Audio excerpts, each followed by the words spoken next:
Hello everyone, এই যে দেখো আমার ফোনের অবস্থা, গ্লাসটা মানে এত ভেঙে গিয়েছে কি আর বলবো। সবাই বলে যে তাড়াতাড়ি চেঞ্জ করে নিবি, নাহলে ডিসপ্লেটা খারাপ হয়ে যাবে। কিন্তু 1.5 বছর হতে চললো, আমি মানে ভাঙা 1.5 বছর হয়ে গেল, কিন্তু আমি চেঞ্জ করিনি। তো আজকে আমি চেঞ্জ করছি। তো আর ফোনটা আমার মানে ফোনের কোনো যত্নই নিই না, 24 ঘন্টা ফোনটা ঘাঁটি, কিন্তু ফোনের কোনো যত্ন নেই। বা সারাদিনে 20 থেকে 25 বার ফোনটা আমার পড়তেই থাকে। তো এই যে দেখো দাদারা দেখাচ্ছে আমাকে কোন গ্লাসটা লাগাবে, তো আমি বুঝতে পারছি না, কারণ এই সময় আমার কোনো নলেজ নেই। তো দাদাটা বললে কালো কালারের এটাই ভালো হবে, তো আমি ওটাই লাগাচ্ছি। জানি না এটা কতদিন টিকবে আমার কাছে, কারণ আমার হাতে ফোন থাকে না, এত পরে জানি না কেন। এই যে দেখো এটা লাগানো হয়ে গিয়েছে।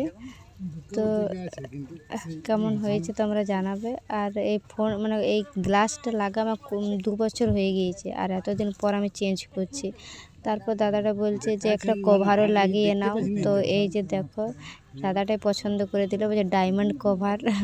তো আমরা আবার ডায়মন্ড কভার কেমন, তখন দেখলাম যে না ভালোই লাগছে। তো এই যে দেখো ফোনটা একদম নতুন হয়ে গেছে, খুব সুন্দর লাগছে, আর ঘাট তো ভালো লাগছে।